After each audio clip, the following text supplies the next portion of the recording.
welcome, podcast listeners. You are here. It is episode number 30, motherfucking 7. This is the Fret Talk podcast. You are here with your host, Mr. Budget Pedal Chap. Say hello, me. Hi. You are here, joined in the Fret Talk studios for the first time ever, aside from that once when we pretended that Josh was here, with Mr. Yeomans. Hello. It's so sexy. So sexy. And we are joined by Mr. Ayrton Tracy. So say hi, Ayrton. Ayrton. And we are joined by our special guest this evening. It is Drunk Matt. Say hi, Matt. Drunk Matt for the win! Yeah. I think that's clipping the mic, but that's all good. Sorry, headphone listeners. Sorry. It's all good. I'll slap some compression on this. That peak won't get through. So, because we're going to go in order from from most to least drunk today. So, Matt, what have you been up to this week? Most extra time away, or everything like that last week. Your grammar wasn't good when you were sober, so I mean. This week, what have I been up to? So, furthest away ago was probably. Is it the most furthest away ago, or is it the least? Most furthest away ago would be I've had somebody contact me saying they want to buy the Marvel Drive. So hopefully, once the funds come in for that, which should be Monday, I can then buy the double hotcake that I mentioned last week and go to my triple hotcake setup, which will be awesome because I will have low gain hotcake, mid gain hotcake, high gain hotcake, mid and high together, and then a tube screamer, and that will be awesome. It will just be awesome. I'm going to make you a pedal that's got 3 hotcakes, and I'm going to call it the Tone Bakery. Yeah, that would be awesome. Actually, I think I might have to swap the 3 hotcakes for the Tone Bakery. Tone Bakery, yeah. Or I might just spray paint that on the side of my pedal board. Yeah, but guaranteed it'll have a picture of a knob on it. So knob cake. Yeah, of course. The knob cakes. That's it. It'll be a really tiny enclosure. I've done that, and then I suppose I agreed with Moog that I would steal the SG that I bought for him. I mean, it's the betrayal of the century in Fret Talk land, this is, isn't it? Yeah. To be fair, I messaged him saying, I mean, in fact, he posted after I said that I wanted to keep it, saying that it was fine if I kept it, and I said, "Are you sure?" And he said he would be a little bit disappointed, but he'd understand. And then I didn't message him back to say I was keeping it, but I am. Yeah, so Moog. I mean, this is the second week that we're mentioning Moog quite heavily. I mean, it's like 3 minutes in and Moog's already got his mention. Yeah, I'm sorry guy. Yeah, sorry, Moog, but I'm stealing your guitar. And I've today realised that I got paid for a job that I did in January. That I didn't think I thought I'd already been paid, but apparently I hadn't. So I got double pay, a couple of £100.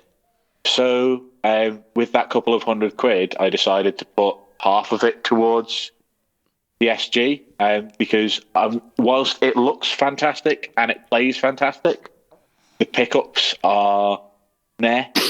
There's a slight issue with the bridge pickup, but I knew that going in. But yeah, the pickups are very meh. So I've decided to make them wonderful by buying a set of the blends from Mr. Fletcher. Yeah. The ones that Adam has the soft spot or the hard spot, depending on what you're... What? Definitely hard spot. Yeah, I mean, I can tell you that there's nothing soft about that. The blend set make me very, very turgid. I paid for that about 2 hours into the drinking that I started tonight. So yeah, tomorrow morning you're going to be like, no, I needed that for rent. Sod rent. Rent's not important. Tone is important. Rent is not important. Yeah, I mean, I was having a chat with Mr. Fletcher after this, and he said that I've sent so many people through my promotion through my YouTube channel and this podcast that he's going to buy me an official Fletcher Pickups t-shirt. So yeah, free merch. Woo! Yeah, I did mention you in my email to Mr. Fletcher. Yeah. That I mentioned you, and then I got a picture of your guitar with new pickups in before you did. You did. You jammy bastard. Yeah, we'll be talking a little bit about that Les Paul a little bit later. So yeah, the Wilkinson pickups are not great, you say? They're a bit flat. They just don't have enough balls behind them. Yeah, and there's one thing that we love is balls. If I'm hitting an SG, I want balls in your face, tone, and this is just a little bit flat. Yeah, no one wants flatness. You want balls in your face. Nothing like a bit of teabag tone, is there? Yeah. Yeah. I suppose other than that, I probably should mention that on my personal Facebook page, Yeah. I did a quick cover of a song that I'd done 8 years ago. Basically, in my memories, it came up that I'd covered a song called Roll Away by Backdoor Slam, which is a band from the Isle of Man. And I did a pretty cover of wild that, euphemism as well, that is. Aye. And they're well aware of that fact. I know that. So I did a cover of that 8 years ago. So I thought it'd be a good idea to do a quick cover when I got home. I didn't bother relearning the words. I also made quite a lot of mistakes when recording it. And I shared it, and I've got quite a lot of likes on my Facebook page. And then one of the guys over here that I know that does some local gig promotions tagged someone with a weird name that turned out to be the guy who wrote the song under a pseudonym. Wow. Which was a little bit kind of like, oh shit, I wish I'd learned the words. Yeah. So yeah, I've had a message off him saying he enjoyed the cover, and I'm going to get together with him when he gets back on the island, hopefully, which will be just amazing, because he's kind of the fella I mentioned him on the last podcast, Davey Knowles. Yeah. And yeah, he hopefully I'm going to get together and have a jam with him when he's back on island, which would just be amazing, because he's part of the reason why I picked up the guitar and kept going with it.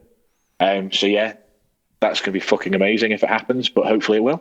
Yeah, that's pretty cool. I mean, if this podcast can make that happen in any way, just let's do it. Yeah. But yeah, I mean, I listened to that cover, and I thought it was really good. I thought your original version was really good as well. But yeah, I thought the guitar playing in the second one was so articulate, and so it had a lot more experience behind it. I mean, it will do. Like I say, I think I was probably 3 or 4 years into playing when I did the original one, and obviously we're now 8 years further down the line. Yeah. So I've got a lot more playing under my belt, and that was kind of what I was trying to show myself. And I just thought, whilst doing that, I might as well put it on Facebook and show the two differences. Yeah, definitely. It was really interesting. I think you shared it, did you? Have you shared it in our podcast group? I haven't done it in the podcast group, but I will do following this cast if you remind me. Oh yeah, I definitely will, because I want people to hear that, because it's a wicked tune, and I think I've got to be checking out the Backdoor Slammers. Yeah. So the other interesting thing is the guy who drummed for the band that kicked me out was the drummer for Backdoor Slam. Oh, wicked. So I've played with him a few times, and he also shared the video that I did this week, and he shared that as well, and he really enjoyed it as well. So I've had feedback from 2 of the 3 guys who were in the original band that it was a good cover, and which is like, I like to massage my ego every now and again, and that felt really good. I don't want to hear about you massaging your ego, Matt. This is a family show. You said motherfucker in the opening line. How is this a family show? It's I mean, it's like council estate families, but it's a family show. Right, okay. My bad. I'll hold back. Right, yeah. Shit, man. Yeah, we've digressed already. So, Ayrton, what have you been up to this week? Sorry, I mean, it's been a couple of weeks since you've been on. Yeah, it's been 2 weeks. Oh, that's been all right. Working my arse off completely. Yeah. Tattoos that have been fucking up, and in the past 2 weeks has. You've been flat out. Flat out, yeah, non-stop. Absolutely flat out. Well, it's good to have you on anyway. Yeah. It's always good to have a little chill. and just chat shit about guitars, innit? Oh yeah. Right. Preach. I'm gonna start off with me. We're gonna end up with Yeomans, who's probably the least drunk out of the lot of us. Yep. Just as a contrast, Matt's been hitting the booze hard since about 4:30 this afternoon. 4:00. Sorry, 4:00 this afternoon. Me and Adam are sat on a Friday night with cups of tea in our hand. Who's really the most rock and roll? I'll leave it down to the listeners to decide. Yeah, it's definitely us. So this week, I've been sharing across my budget pedal chap Facebook, and I think I shared it in one of the groups as well. I've been doing a bit of circuit making. I made a circuit that's based around the Green Ringer, which I've tried and I really can't find any euphemism for that circuit at all. So I've just got to keep that one clean, haven't I? Green Ringer. Yeah, I can't think of anything you could possibly have done with that. No, it's you more muppet. Some of them are just they're too difficult, aren't they? So yeah, in true budget pedal chap style, it did not go flawlessly. I may or may not have, mainly may have soldered the pot to the wrong side of the circuit board, and then had to snap the legs off to free it. But Yeomans can attest that the repair job that I did on it was nothing short of fabulous. Completely professional. Yeah, you would never describe it as ghetto. Essentially, I think I might have to share some photos of this, but the legs of a part I've just replaced with little bits of wire. So not the most seamless repair, but hey, it works, and it works fine, and that's all that matters. And it's my pedal anyway. It doesn't matter if I fuck up my stuff. But yeah, it sounds like really gnarly, and it's wicked. It's really glitchy because it's an analog octave, whereas octave is usually digital. For it to be clean and good and track well, this does none of those things. And sound good, it does some of the time. The rest of the time, it sounds like kind of broken glass, just kind of gently scratching at your ears. But it's the tone, innit? It's the tone. So I've done that. What else have I done this week?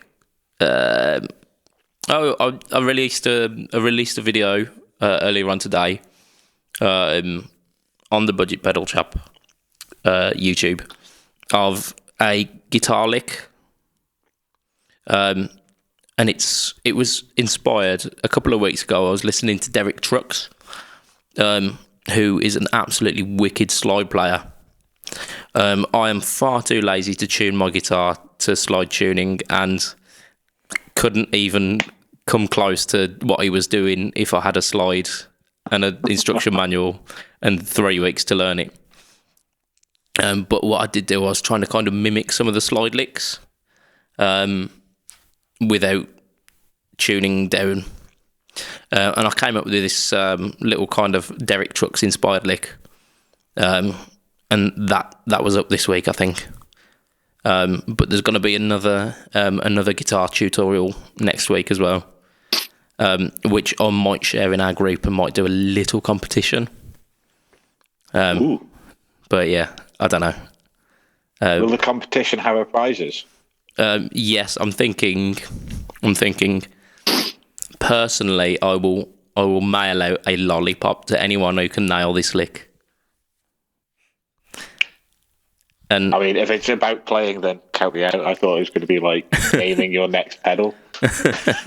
No, that'll be later, I reckon. Yeah, which you are guaranteed to be a winner there, Matt. But talking back on the pedal stuff, I'm not the only person who's been taking a foray into electronics this week. Yes, I know Moog is now rubbing his hands gleefully because we're getting ever closer to that 100% electronic cast. Every week he's just knocking on my door, just going, when's it going to happen, guys? When's it going to happen? This week might be the week. Mr. Yeomans has started his first pedal build this week, and he's going to tell us a little bit about that. Yeah, so I decided I was going to build my own pedal, and I thought, shall I go for a nice easy one, a fuzz or something like that? And I thought, no, let's go for a boutique blues breaker. So I was on the website, got all the kit together. I've just brought kit form to start with because it's easier. And I was going to buy the standard blues breaker, and then decided, no, I'll go for boutique because that sounds better. And then it just gave me a load of options, so I was like, yeah, I'll have all of it. So I've gone for like some crazy, like ridiculously difficult first build. But I've pretty much got the main board soldered up now, and it looks really good. Apart from I keep burning myself on my gas soldering iron because it's gas, so it's got an exhaust on it, and I always end up pointing it towards my face. Gas soldering iron. So does this shoot out jets of flame at this? Close, but I got it for the automotive stuff. And it works really well because you don't have to be buying mains, so you can just walk around and just solder pretty much anywhere. So is it basically just like a blowtorch? Yeah. Is that what you're carrying around? Yeah. So it's like a butane, like little blowtorch. So it's actually a blowtorch inside, and then it's got like screw-on solder tips. They've got flint inside, so it heats the tip up. Sounds really, really dangerous. It is. But it's really dangerous. But it's got the exhaust, and I always either point it towards my thumb or my face, and it hurts. Does either that one. hurt? It does. does. It really, really hurts. But it doesn't hurt straight away. It only hurts when it's burnt you for the first 2 or 3 seconds. So there's nothing, and then lots of pain because it's incredibly hot. Many times rather than that. Oh, it's disgusting. Start smelling cooking chicken, and you're like, what's that? Oh, no, actually, that's my thumb and my face. It's a bit more like pork, but yeah. You need to grow yourself a beard and protect yourself from this. I would go up completely in flames if I had a beard. Matt, I had a 6-foot beard once. That's why I don't do it anymore because the fucking gas one. Yeah, so I've drunkenly tonight agreed to shave my head and beard for charity, so that's not going to go well. Can we do that on the cast? Yes. I mean, I can live stream it on the Fret Talk group if you want. That'd be awesome. Yeah. That'd be absolutely awesome. So yeah, so that's hopefully should be done tomorrow. Matt's got to look like an egg. Yeah. Key ball.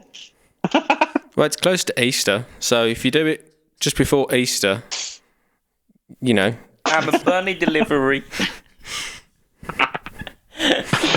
What have I got myself into? Oh yeah, we've got some more. yeah. So hopefully that should be done for tomorrow. And get it all tested, and hopefully it works. And if it doesn't, I'm going to throw a tantrum and throw it on the floor. Wasn't me. That's my method of electronics. There, he's learning from the best. Yeah. Yeah. So it's my first time soldering with a magnifying glass, and because my eyesight's pretty good. Normally, Should you not use a soldering iron instead of a magnifying glass? No, just hold it up to the sun. If I hold it up to the sun long enough, it melts the solder quite well. It's March in the UK. Where is the sun? Where is this sun that you talk about? It's off your head when you shave it. It's organic soldering. It's organic. It's not using electricity. Proper boutique. Vegans are happy. Yeah, it costs extra to solder with a magnifying glass. I do not cater to yogurt knitters. The vegans can piss off. Yeah. Hang on. The thoughts of Matt Quine do not necessarily reflect those of the cast. but they do. Apart from when they do. Apart from when they really, really do. So that messed my eyes up a little bit because I've got good eyesight anyway. Did the first couple of solders without the magnifying glass, and then thought I'd keep it a go, and then carried on, and I got used to it in the end. But yeah, so hopefully that'll work tomorrow. My problem is my eyesight's so bad that Braille's even fuzzy. So you got blind fingers. Have you heard about the time Stevie Wonder got a cheese grater for Christmas? He said it was the worst book he's ever read. Shit, man. Shit. Yeah. Didn't see that, did he? Fret Talk podcast bringing you just inappropriate humour. Sorry. Right. I think we best move on before we offend every demographic now. So to the vegans, you're not all that bad. I think Moog's one of them. He's had to forgo being on the podcast one or two times for his yoga class. So, I mean, yoga's not the same as veganism. You're racist. I thought they were the same thing. I thought they're the same thing. Sorry. No, They go hand in hand. yeah. Yeah, it's all the hippies. So anyway, we're gonna move on. We're gonna move on from our terribly un-PC moment. Today's podcast kind of touches on something that Matt was mentioning. So we're gonna be talking about modding guitars and why we buy guitars that we're not 100% happy with, and then mod the crap out of them until they conform to our will. So yeah, Matt, tell us a bit about the things that you got planned for the SG. Sorry, so you've got these Fletch blend pickups. Have you got any other mods? The SG will probably stay like it is. I might get some locking tuners for it, depending on how it stands up once I've got it, with decent strings on it. Because the strings on it that are on it have been on it for 2 years, and I can't be bothered taking them off before Vintage I get the tone, then you get that real vintage string tone. Yeah, vintage tone on the vintage guitar with the terrible pickups. But yeah, I'll work out once it's got the new pickups in whether the tuners need replacing. Yeah. I mean, they're Wilkinson, aren't they? So they're usually They should be all quite right. substantial.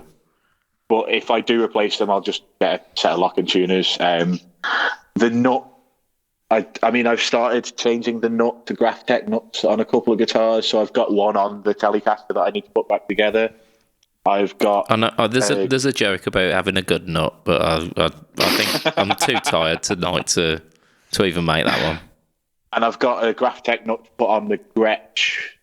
So I've started putting Graphtec nuts on just to try and feeling stability, especially with a Bigsby. It's So you've been rejigging the nuts, yeah. But Juggling the nuts a bit, yeah. You're a terrible person. You're a terrible, terrible person. It's taken you SG, 37 really episodes to figure this one. Yeah, other than the pickups, there's not going to be much mods, and I'm going to keep it. I'm getting gold pickups to go up so that it looks proper. It's not got an uncovered pickup in the bridge and Which a is covered one in correct. the neck. No, wrong. That's like having different knobs in different places. There's nothing wrong with that. I don't know about yous, but I don't think mine's in between my legs. Different knobs in different places. I think it's called variety, Matt, that is. Yeah, sod your variety. Sod it. If it was good enough for Jimmy Page, where it's was good enough for everybody. Oh, Jimmy Page was blind. I mean, the rumours that he's actually been switched with a Chinese woman at the moment is it's compelling evidence, isn't it? Exactly. Yeah. So what was I saying? Oh yeah, I'm gonna make the SG match. So that's the mods I've done to that.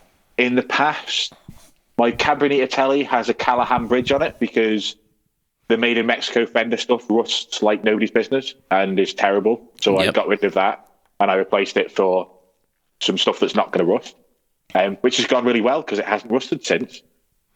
Yeah, I mean, then jobs are good and like bonus. Yeah.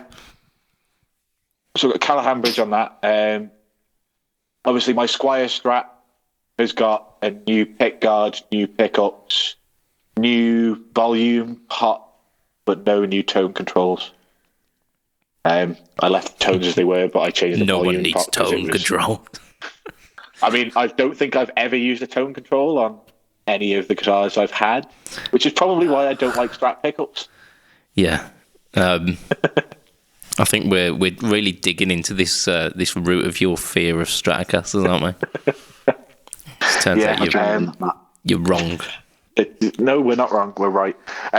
But yeah, and then obviously, like the telly that I've taken apart is getting repainted. It's getting new pickups. It's getting at this point, Is it, Matthew? because it's been Is it? because it's been apart so long. It's probably It's getting got damp. new. It's probably getting new tone and volume pot. Yeah. I'll probably rewire it so that it's not stupid for bloody tone. Who needs a tone and a volume for both pickups? Just. I mean, we're going to be going on to what Yeoman's Les Paul One of it. is at the moment, and I think he's got argument for that. Yeah, I'm just going to have one volume, one tone for that, probably. I'll get a new pick guard and that'll be fine.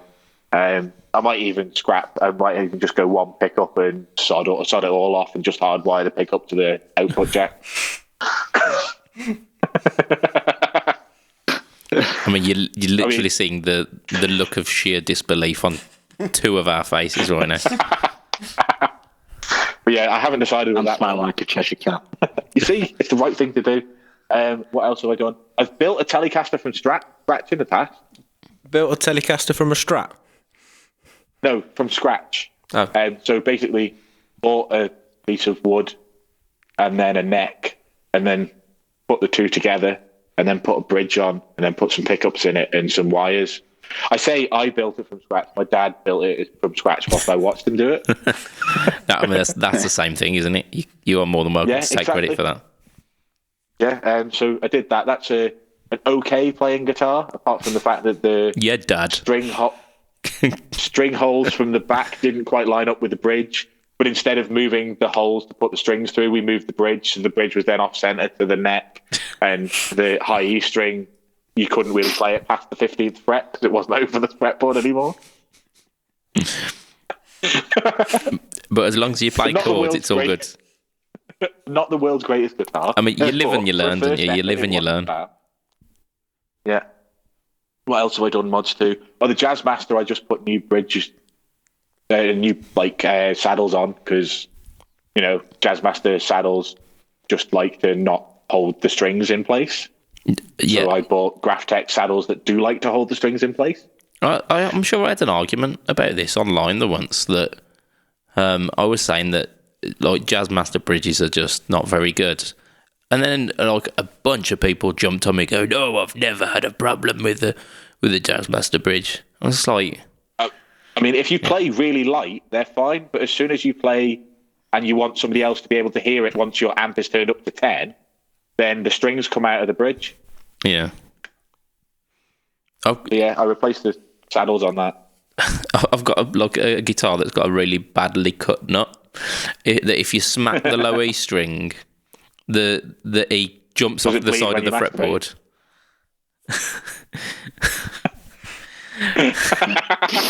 Yeah. Oh God, Matthew. I suppose I deserve all that comes to me, don't I? Really, with the amount of right. So I'll tell you what we'll do. Oh no, he's gone. He's gone. We've lost him. We've lost Matt. We've lost Matthew. I don't know how you can continue a cast with a member down like this. We will soldier on. I'm sure Matt will keep up. So we're going to have a little talk about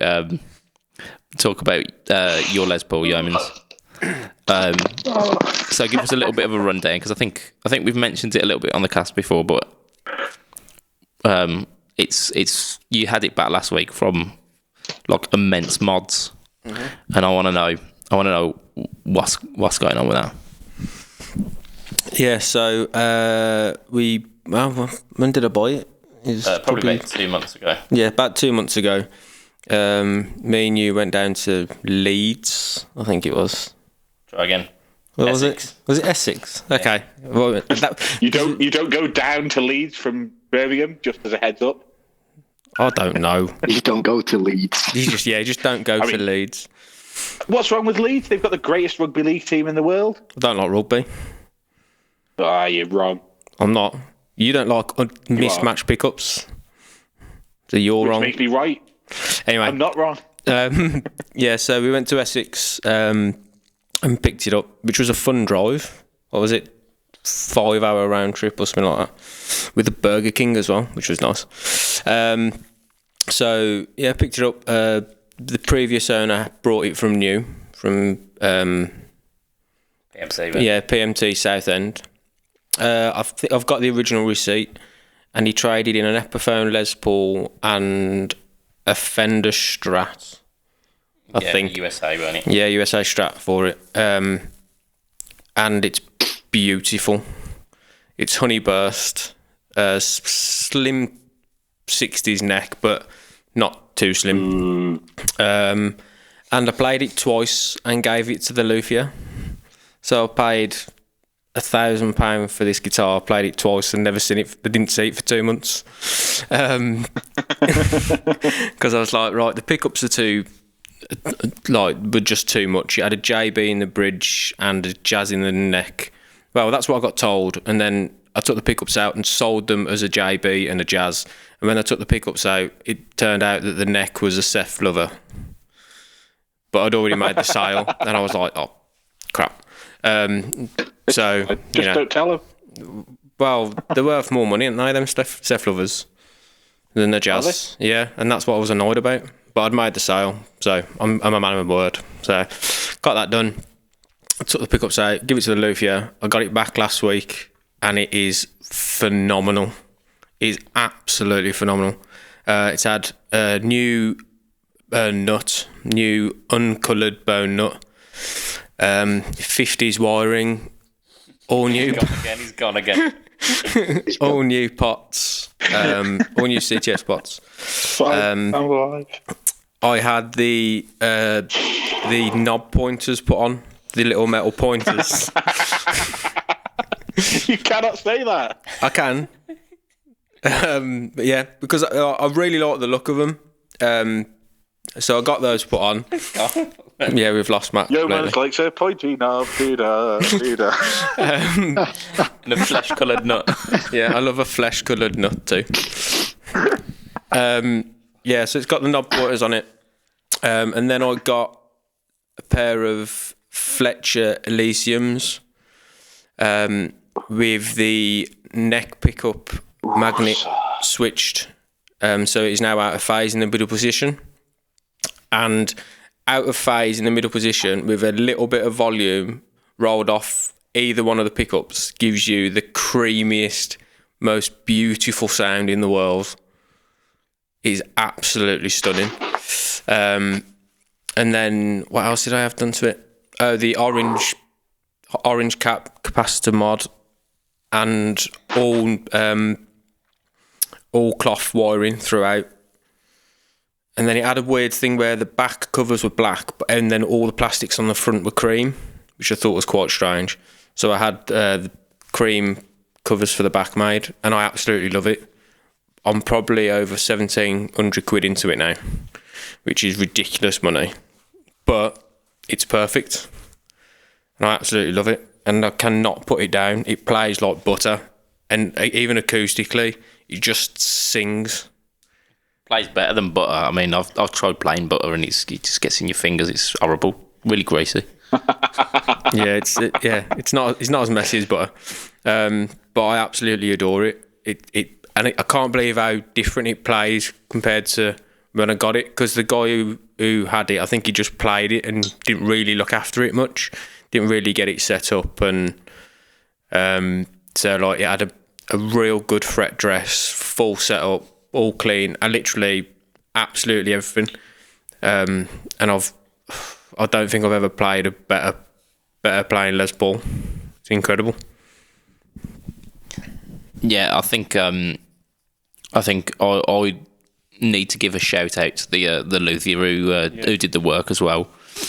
So for anyone who's kind of Birmingham or Birmingham local, the chap who did the work is called Bob Barry. I mean, he's a local legend.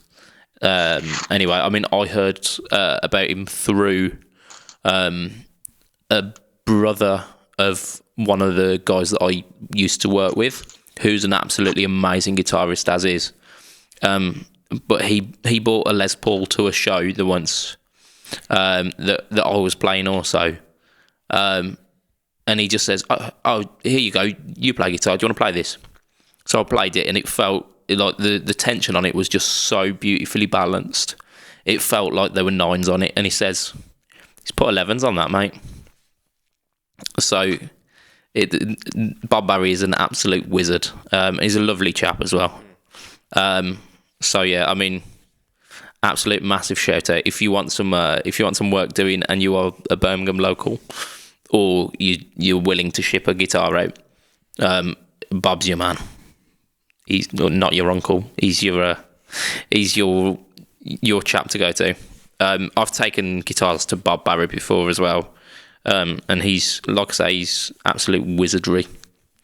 But this week as well, I think I mentioned this last week actually, that I'd got a little bit of a deal on some Fletcher blend pickups, the same as Matt's getting for his SG. I've got some in my Les Paul, and they are now officially in. And I want to just give you a little bit of a rundown of what pickups that I've been through to get to that with the Les Paul. So when I first got the Les Paul, I bought it off a dear friend of mine, who, by his own admission, is extremely childish when it comes to guitar pickups. He wants loud and noisy. So he'd replaced all of the Gibson stuff with a set of EMGs, 81, 85, I believe. And we mentioned this on a previous cast, where the guitar amp that I was using at the time would literally just it wouldn't have a clean channel because of the 81, 85. So within weeks, I got rid of those. I replaced it with a Damasio Super Distortion, which is like jumping out of the cooking pot into the fire, innit? Oh no, there's too much gain. I know, I'll put a Super Distortion in it. Were you like... I was high. Mental? Yeah, I was really, really high.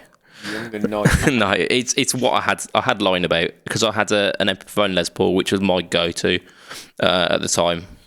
Which you should never, ever have gotten rid of. Yeah, it was this beautiful... It was like a red burst. It almost went from like wine red to kind of an ambery red in the centre, and it was beautiful. I got rid of it because I got the Gibson Les Paul standard, and which I didn't need both because they both did the same thing essentially. But it was a beautiful guitar, and it served me incredibly well. I would like to track it down again one day, because it's just goddamn. But yeah, so I had a Damasio Super Distortion and Air Norton set. The Air Norton was quite a classic sounding pickup. The Super Distortion just shouted. And it was like really high powered ceramic. So it was almost along the same kind of ballpark as the 81, 85. Then I replaced it with a Damasio PAF Joe, or it was either PAF Joe or PAF Fred, which again, it was like a hot PAF, so it was still quite a relatively high output. But it was more tame, and it was getting close to what I wanted. But then when I heard the blend pickups, I realised what I actually was missing. Was it the tones? Were you missing the tones? Yeah, TOANZ. I was missing Dem's tones. And yeah, I should be getting it back within the next week or so, and I think I'm going to have the same problem that Yeomans has got, where all of my other guitars are going to gather some dust for a long, long time, because them's blends are yeah. So yeah, I just think those are wicked.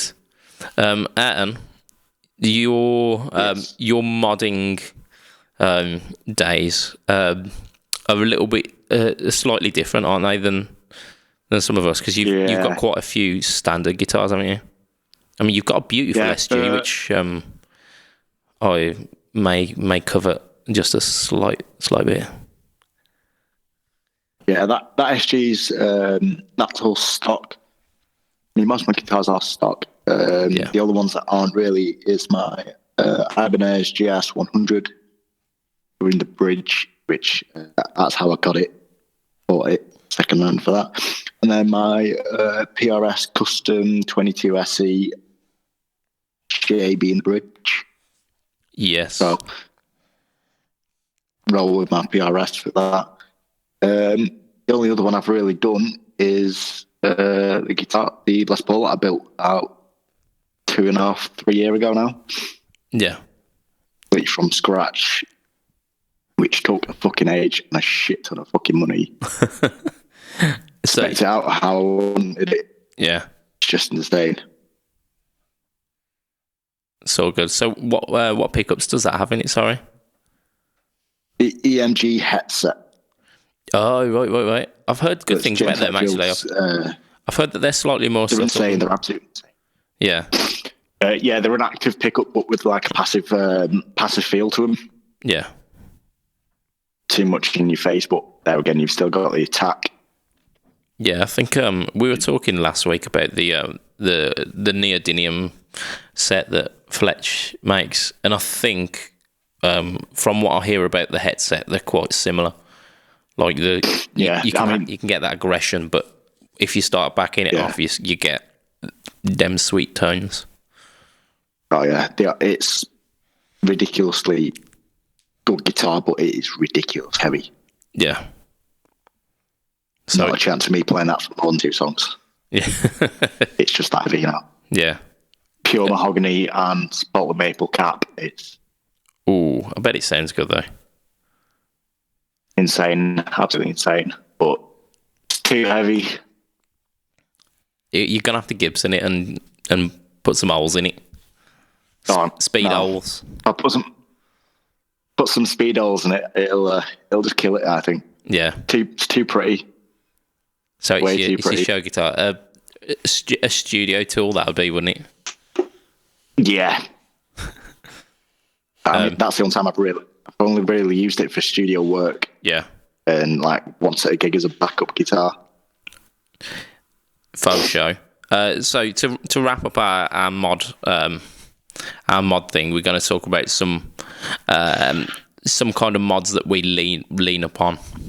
And I know that both me and Yeomans have got almost like a go-to mod for us.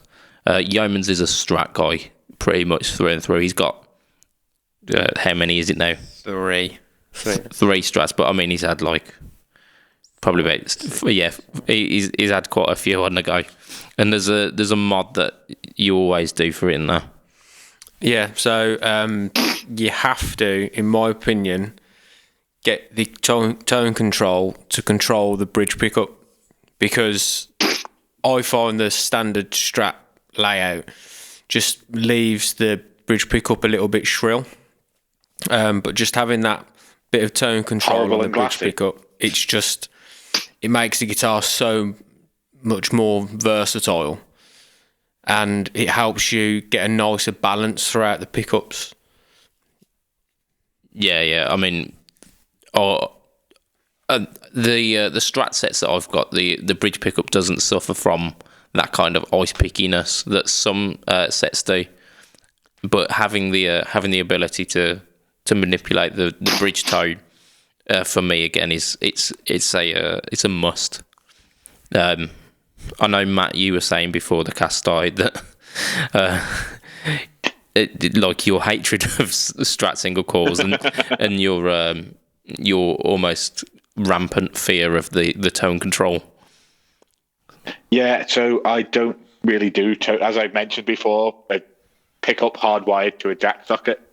I'm not somebody that messes with tone controls that much, and that probably a massive factor into why I don't play live any guitar with a single coil in it.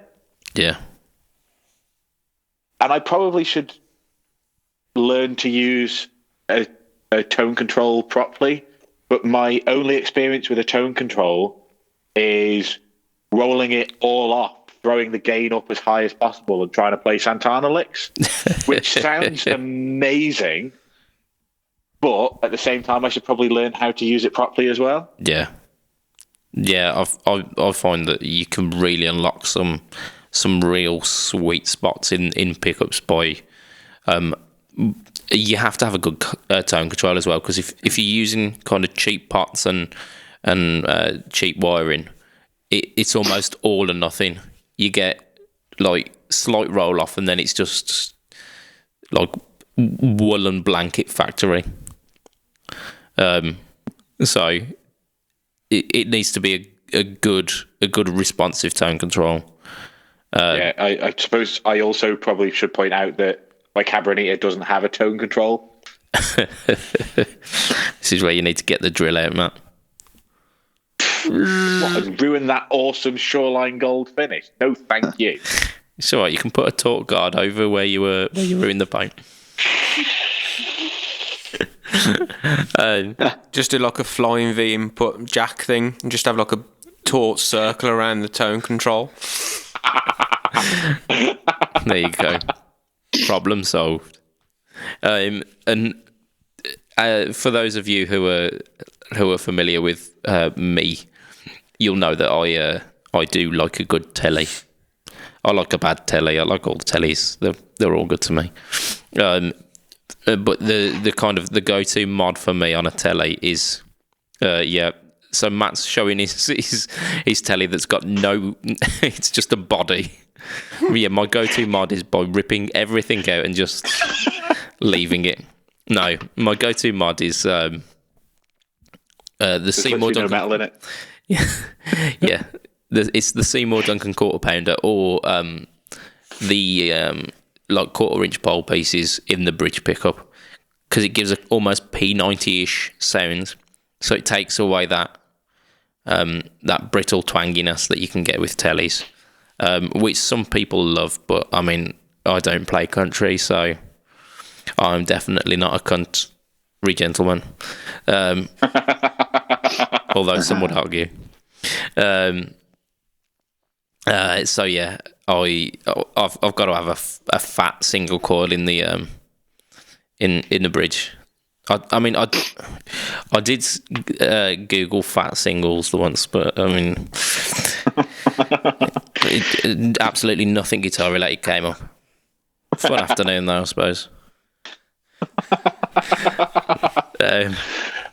You're a terrible person. Just a terrible person, yeah. Just wait until you Google stacked singles. So. Oh, completely different ball game, that, isn't it? Yeah. There's loads of Russian sites. I couldn't understand it. You can't compete with. Yeah, that's it. Right, we're going to go on to some questions anyway, because I think we've modded the mod out of this mod. On our group, our Fret Talk podcast group, we have a good chap called Mr. Tate. He shared a picture of him restringing his SG. I'd like to say, don't string me up, Stuart, if I've got it wrong. But he restrung his SG with some 11s, I think, and it got me thinking. Like, strings, we all use them, apart from your Telecaster that you just shown us, Matt. It will have strings at some point. We all use strings. So what gauges are we currently using? I'll start us off because I'm egotistical. so I'm using D'Addario strings. I pretty much prefer the standard XLs to the NYs, mainly because I'm a cheapskate. And NYXLs cost like 3 times more. But they last 3 times as long. No, they don't. Well, they might do. No, but they don't. I don't like the tone of them. I think they sound dull from the get-go, from what I've heard anyway. And the standard XLs are a bit more zingy. They are definitely more buzzwords than the XLs, the NYXLs. So they're my go-to, but I have been through lots and lots of strings before. I know Yeomans has currently started upping his gauge to almost like Adonis level proportions. Yeah, so I started on tens, just regular slinkies. I got into using bullets, Fender bullets, mainly on Strats, and then I just kept with the Ernie balls on the Les Paul shape guitars. I'd normally just use the same gauge with Strats and Les Pauls as well, mainly because I can't be asked to be buying 2 different sets of strings. So I just buy power slinkies. Because we've started playing in E flat, and I prefer the slightly thicker feel of the string under my finger, and I prefer the tension of them in E flat as well. So they just feel a little bit more taut than a 10 in standard tuning, and you just get a proper fat tone out of 11s as well. So I'm running power slinkies at the moment, Ernie balls. And I'm thinking about either going to beefy slinkies or not even slinkies at the moment, because they're just starting to feel a little bit weak. Whether it's the strength in my hands getting a bit better, but yeah. So my main guitar strings now are Ernie balls. I tried elixirs and I couldn't really get on with them. Like I said, I used to use Fender bullets all the time, but they're getting a little bit difficult to get hold of now. And I don't think they do 11s, and if they do, I've not found a set. So, it's just bog standard Ernie balls, nothing fancy, just the standard Ernie balls for me. And Matt, you actually use the elixirs, don't you? I think we mentioned this on a couple of casts ago, but I do. Yeah. So I'm a NanoWeb guy. I know there's a couple of guys that listen that are OptiWebs, but I found them not bright enough in that, I suppose, because all I use is humbuckers. I need strings that are going to have that bright ring that helps me cut through the mix a little bit, especially when nothing like a bright ring is using. Shut up about your anal bleaching. I'm trying to talk about bleached tone. Bleached tone. So yeah, the other guy who plays in the band is using Strats and Tellies, so he cuts through quite a bit. So for me to find a place in the mix that is not competing with the bassist, I've got to try and make my humbuckers cut through a little bit, but not too much. I found that the Elixir NanoWebs last long enough that I can afford to use them, because when I was previously using Ernie Ball Super Slinkies, I used to go through a set every 2 gigs. And when like TT rocks around and I'm doing 7 gigs in a week, that's 4 sets of strings in a week, and I can't afford to do that. Whereas if I pay double the price for a set of strings and it lasts me 3 months rather than a week, yeah, I can definitely get on board with that, because I just have the corrosive sweat of, I don't know, the devil or whoever. Got xenomorph sweat you got. But it took me a while to get to elixirs. So when I first started, I was on Super Slinkies. I then went to Ultra Slinkies, which are 8 on my Strat and my home-built telly. And then I got a PRS SE soap bar, which is obviously a slightly shorter scale length. and even at standard tuning, those 8s were a little bit too loose. So I went back up to 9s. I've stuck with 9s on most things. On my Gretsch with the Bigsby, I've now got 10s because they just feel better. Yeah. When I get my Les Paul from the Guitar Geek, I'm going to keep 10s on that because obviously Gibson scale length, it feels about the same as a 9 would on a Strat. Yeah. And my Epi SG lives in drop C sharp, so everything is in E flat, but the low E is actually in like C sharp. That's so like it lives in that tuning because we used to play a lot of Biffy Clyro songs live. Oh yeah. I'm on the Biff. So I needed like something like that. So that's actually got Elixir 11s on it. Cool. And that will continue to have Elixir 11s because everybody needs to play a bit of metal every now and again. Jug. Yeah, exactly that noise. And what you rocking at the moment? It depends what guitar I'm on. Most of them have got 10s, which are the NYXL. But the one I built has got the Dunlop That Wild ones. No idea what they are, but that's in drop B at the moment. Drop B, man. When I had my 7-string, I was on 13s in drop F sharp. I don't even think my amp would cope with that lowness. It would just send the Vox wouldn't. Yeah, send like a fart in a fucking wind tunnel. It was all right, but yeah, I'm mainly using 10s at the moment. Even on my acoustic, I'm using 10s. How on earth are you getting 10s on an acoustic? Is that not some sort of crazy wizardry? That's how it came from the factory. Man, I need to get one of those guitars. Yeah.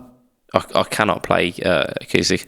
I don't know if I've mentioned this on the podcast before, but I suffer from kind of almost kind of RSI carpal tunnel-ish symptoms with my left wrist, so my fretting hand wrist. If the guitar is not set up, I can struggle with 9s on stuff. But because I pretty much fastidiously set my guitars so that they are the lowest possible action that they can get, I play 10s on everything. 10s, Gibson 10s, on Fender scale length. Any and everything has 10s.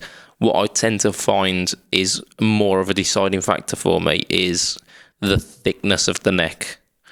If I know we're coming back to this chubbynecks.com, one of Matt's favorited. I do love a chubby neck. I mean, we've got to get someone to Photoshop something about this because it's gone on far too long without a meme happening. But yeah, if the neck's substantial, the strings for some reason feel like they've got more tension under my finger, and the only way that I can cope then is by dipping it down to 9s if I've got like a big fat chunky neck. But for the most part, I am using 10s. I started off on Ernie balls, but then Ernie weren't too happy that I was on his balls. I did a little around the houses. I tried Rotos, and Rotos were terrible. I tried Didarios at that point and didn't really like them. I tried another couple of brands and went back to the Ernies.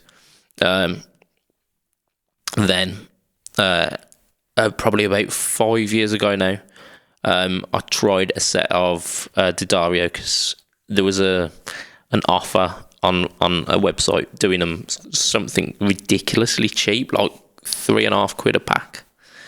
And I thought, yeah, I'll pick up a couple of packs of them, and then ended up really loving them. And since I've been a standard XL user.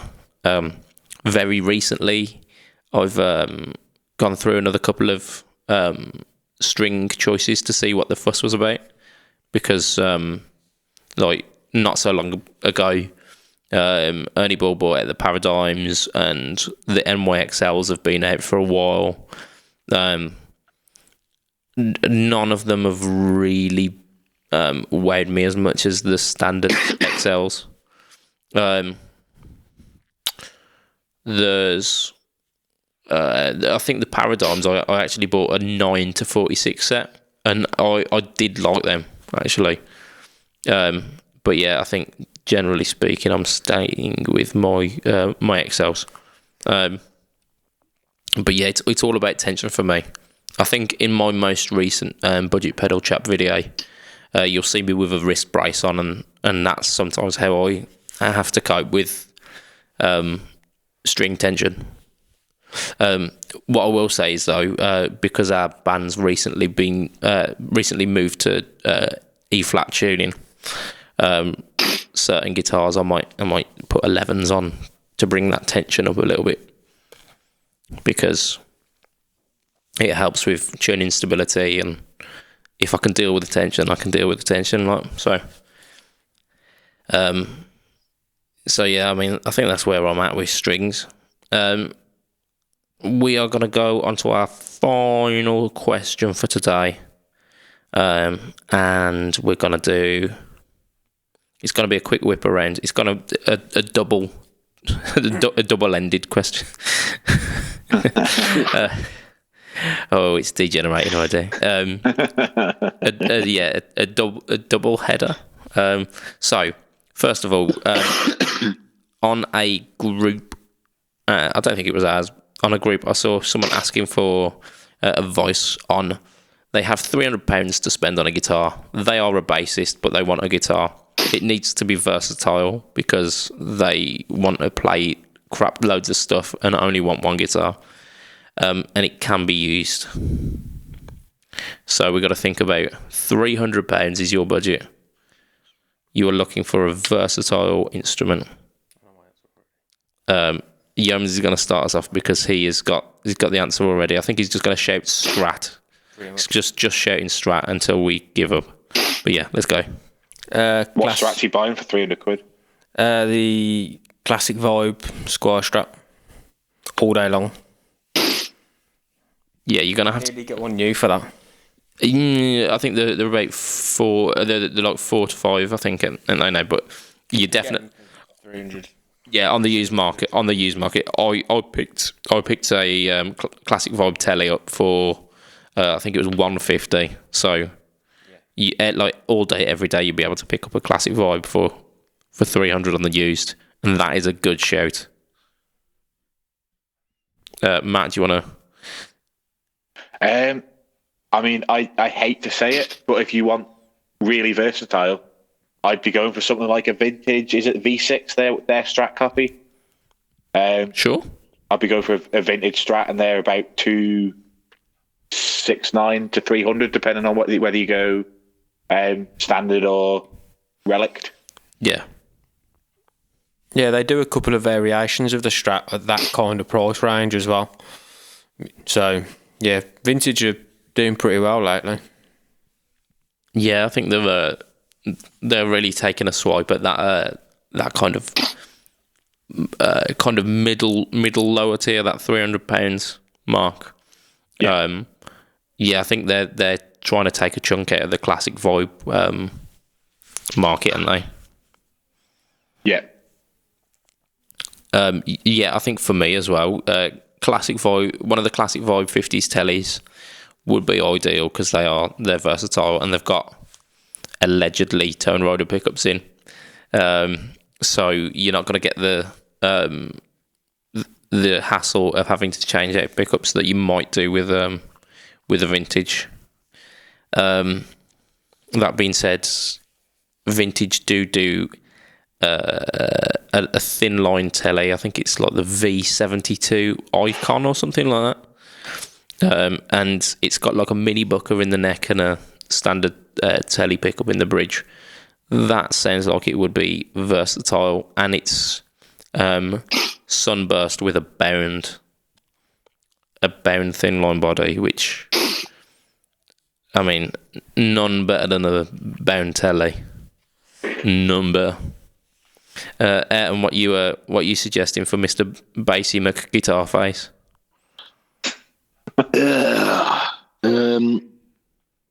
What is it now? I think it's an Ibanez JSA 60. I think it is.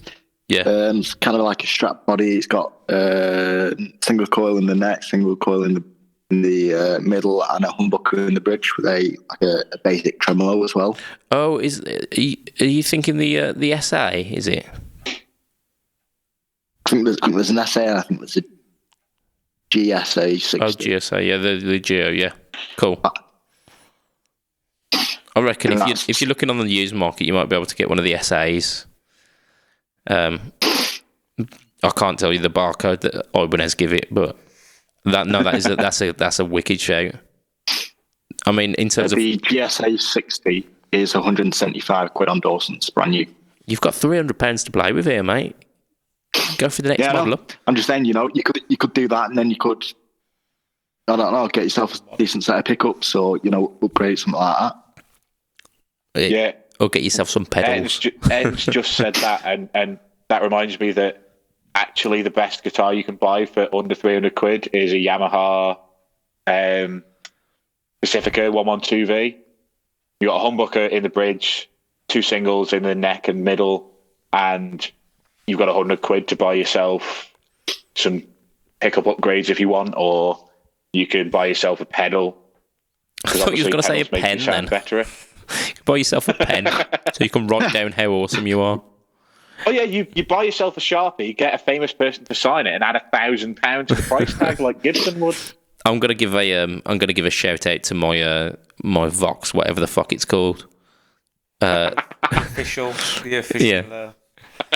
official title name for it, is it? Yeah, I think it's the SDC 33. I think that was what it's called. Essentially, it's like an SG Junior, and I got that for $225, and that is all day, every day. Me and Yeomans were talking about this before the cast, and we are both absolutely blown away by how good it sounds.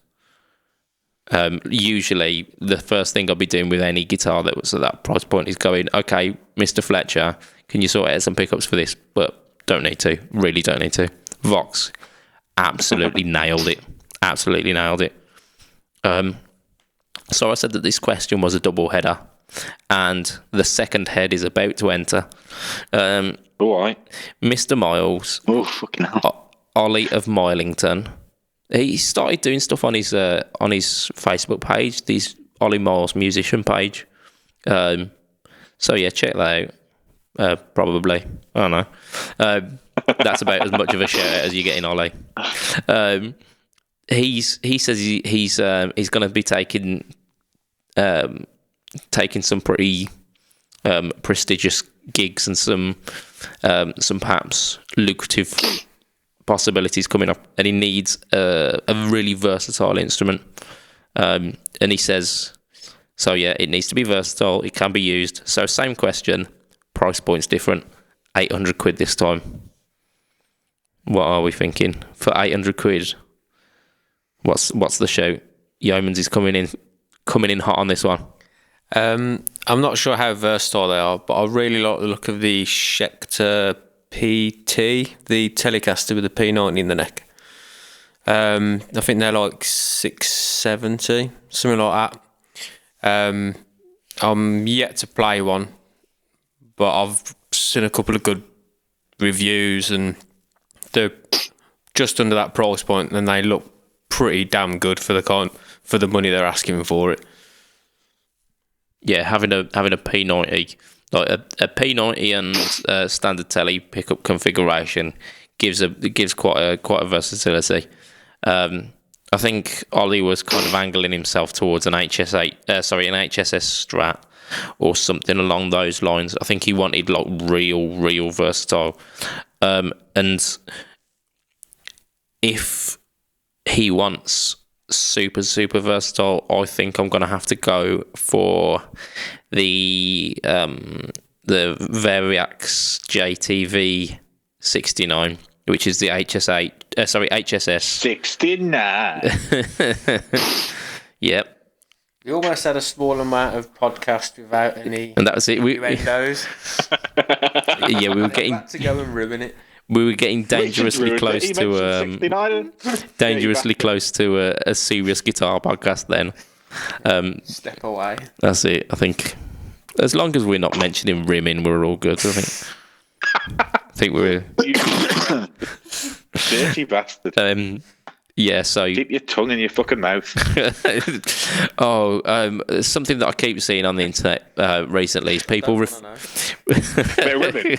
people referring to that particular actor's was it tongue punching the fart box?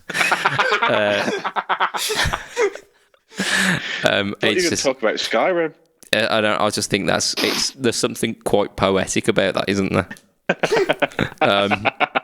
Anyway, let's steer it back. Can we get back to the?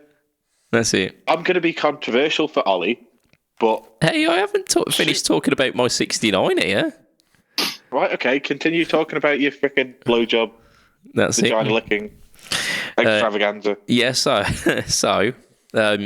fun afternoon, and the guitar itself, the pickups they sound really good. So even if you don't use the Variax stuff, it sounds good and it's versatile. It's an HSH. I think it's kitted out quite well, so the tremolo works. The tuners are locking. The nuts Graphtec. So it's all a pretty good standard. And then on top of that, you've got the bonus of the Variax stuff. So you've got Les Paul sounds, you've got 335 sounds, you've got Tele sounds, and like vintage Strat sounds. Like I've mentioned before, not all of the sounds are worth the admission fee. But if you put the Strat sound, the Tele sound, the 335, the Les Paul, and some of the specials, like the Les Paul special, and you've got like a Firebird as well, so you've got mini buckers in there, you are well and away. That is versatile as balls. I mean, Line 6, if you want to use that on your advertising campaign, versatile as balls, feel free to quote me, Budget Pedal Chap.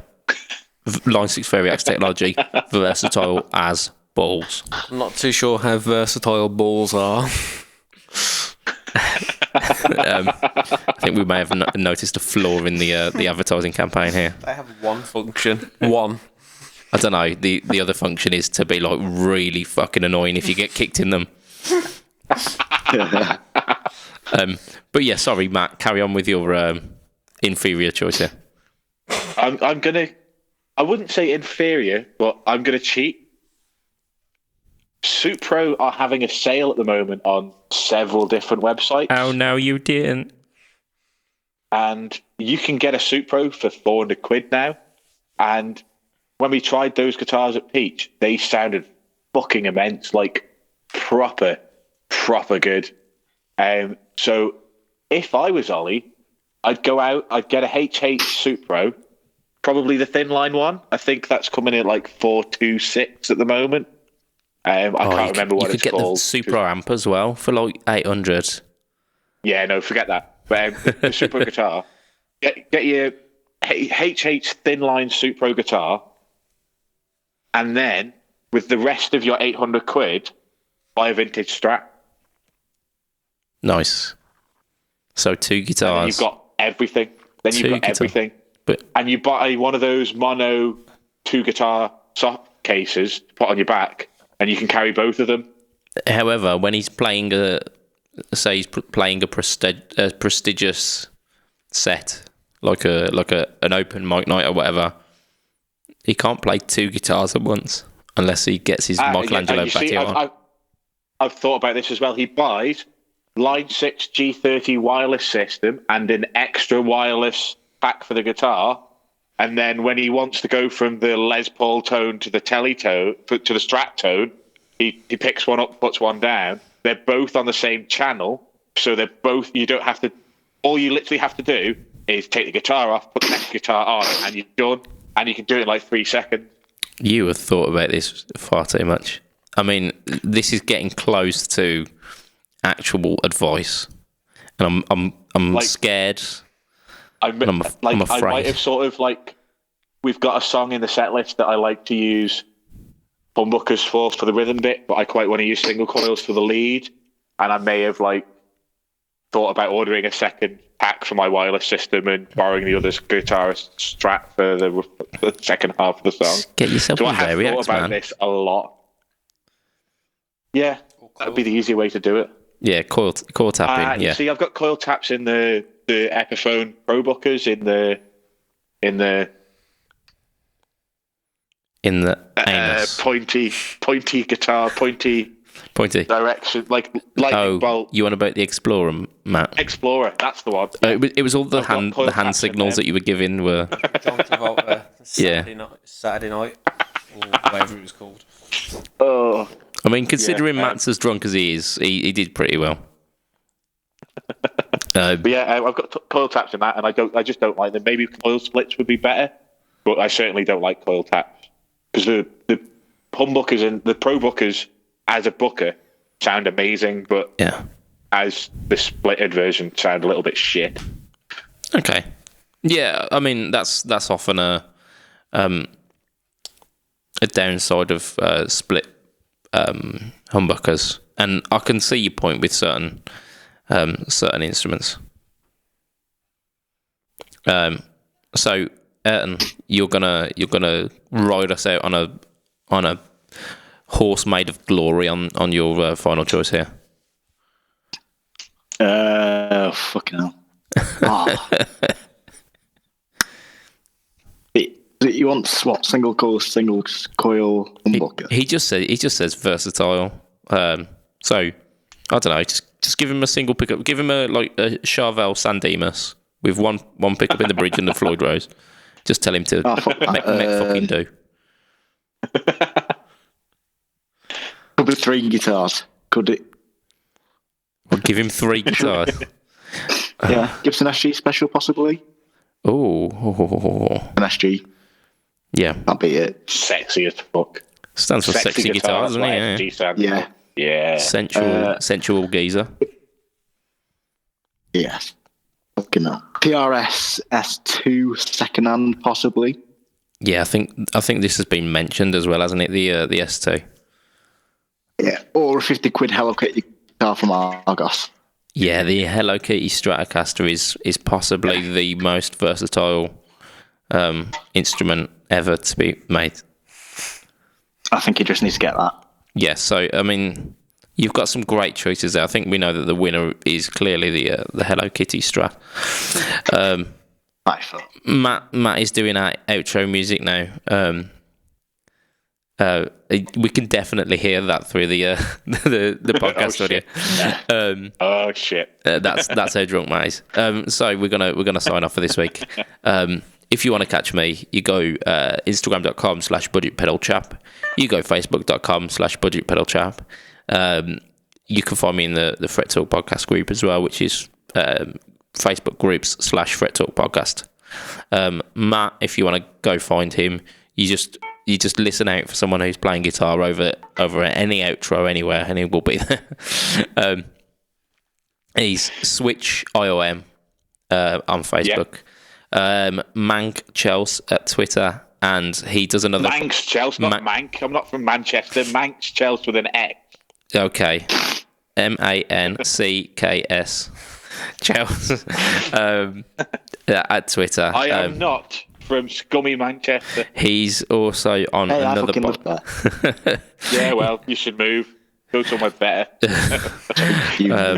So yeah, I mean this is an outro, guys. You know what? I fucking give up. So yeah, you can find him on another podcast, but we're not going to plug that this week because fuck you. So I think in terms of stuff, that's us, guys. Just if you want to talk to us, find us in the Fret Talk podcast group. Also, I don't think I've done this for a couple of weeks, but if you like the 100% golden quality standard that you get in this podcast, just get those reviews on iTunes, on Stitcher, on Acast. Get those reviews sorted so that we rise up the ranks. And Matt is currently going to play the Fret Talk podcast outro now. So I don't know it. he's playing some Pulp Fiction bullshit right there. So from myself, Mr. Budget Pedal Chap, from Adam Yeomans, from Matt Quine and Matt Quine's twangy ass guitar, and from Ayrton Tracy, this will be the Fret Talk podcast. God damn. I think professionalism got out the window this week. So that's us this week. Tatty bye. Bye.